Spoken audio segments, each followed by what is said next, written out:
ఇప్పుడు ఆధ్యాత్మిక సమాచారాన్ని వీక్షిద్దాం. భోగి పండుగ విశిష్టతను బ్రహ్మకుమారి సంస్థ ప్రతినిధి నాగమణి సిటీ న్యూస్ కు వివరించారు. భారతదేశం పండుగలకు పుట్టినిల్లు. ఇందులో సంక్రాంతి పెద్ద పండగ, పెద్దల పండగ అని కూడా అంటారు. ఇది 3 రోజుల పండుగ. మొదటి రోజు భోగి, రెండవ రోజు మకర సంక్రాంతి, మూడవ రోజు కనుమ. ఈ 3 రోజుల పండుగ యొక్క ఆధ్యాత్మిక రహస్యాన్ని మనం ఇప్పుడు తెలుసుకుందాం. మొదటి రోజు భోగి అంటే ఇంట్లో ఉన్నటువంటి పాత సామాన్లన్నీ కూడా బయట తగలబెడుతూ ఉంటారు. అంటే దీని యొక్క అర్థం ఏమిటి అంటే మనలో ఉన్నటువంటి పాత సంస్కారాల్ని భస్మం చెయ్యాలి అని అర్థం. ఈరోజు సాయంత్రం పిల్లలకు రేగిపళ్ళు తల మీద పోస్తూ ఉంటారు. ఈ రేగిపళ్ళల్లో చిల్లర పైసలు కూడా కలుపుతారు. ఒకవేళ చిల్లర పైసలు పిల్లల తలపైన నిలిస్తే ధనం లభిస్తుందని, అదే రేగిపళ్ళు నిలిస్తే భోగం లభిస్తుందని, యోగిగా అవుతాడని అంటూ ఉంటారు. ఇంకా రెండవ రోజు మకర సంక్రాంతి.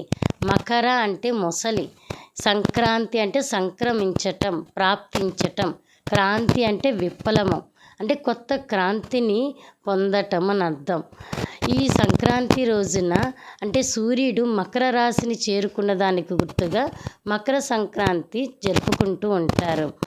ఈరోజు విశేషంగా గాలిపటాలను ఎగరవేస్తూ ఉంటారు. మన మనసు కూడా చాలా తేలికగా ఉన్నదానికి గుర్తుగా గాలిపటాలను ఎగరవేస్తారు. ఇంకా ఈరోజు రంగురంగుల ముగ్గులు వేస్తూ ఉంటారు.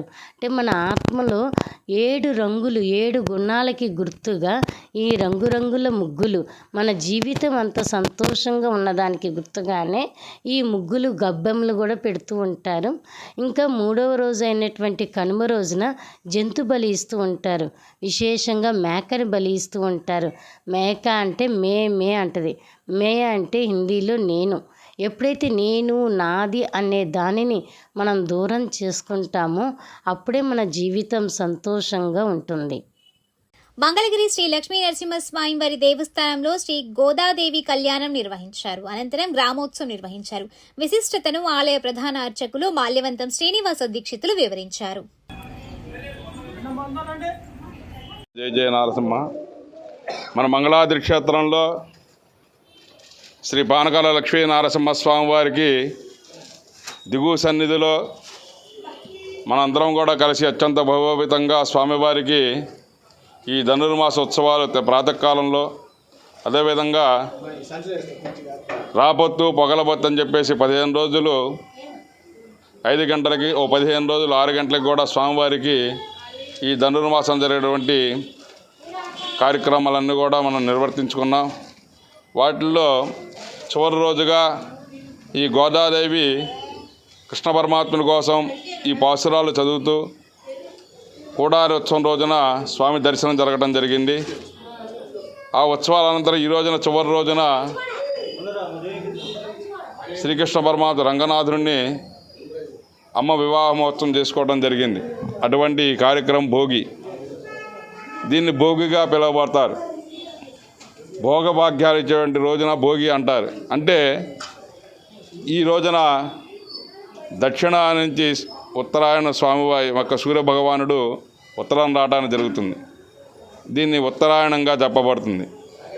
ఈ దక్షిణాయనంలో మనం చేసినటువంటి కార్యక్రమాలన్నిటికీ కూడా ఫలితాన్ని ఈ ఉత్తరాయణంలో యొక్క మకర సంక్రమణ రోజున స్వామివారు మనందరికీ కూడా మనం చేసినటువంటి ఈ 10 నెల రోజుల యొక్క కార్యక్రమం అంతా కూడా మనం చేసిన ఫలితాన్ని స్వామివారు ఇస్తూ ఉంటారు. అటువంటి ఈ భోగి పండుగ రోజున భక్తులు అధిక సంఖ్యలో వచ్చి, వివాహం కాని పిల్లలు కూడా వచ్చి ఈ రోజున స్వామి కళ్యాణం చేసుకున్నట్లయితే వాళ్ళందరికీ కూడా ఆ యొక్క అమ్మ కటాక్షాలతో వివాహం జరుగుతుందని చెప్పి పురాణాలు చెప్పబడ్డాయి. కాబట్టి భక్తులు అధిక సంఖ్యలో ఈ రోజున ఈ యొక్క గోదా కళ్యాణ మహోత్సవంలో పాల్గొని స్వామి అమ్మ యొక్క కృపా కటాక్షాలు పొంది వారి యొక్క దివ్యమంగళ శాసనాలు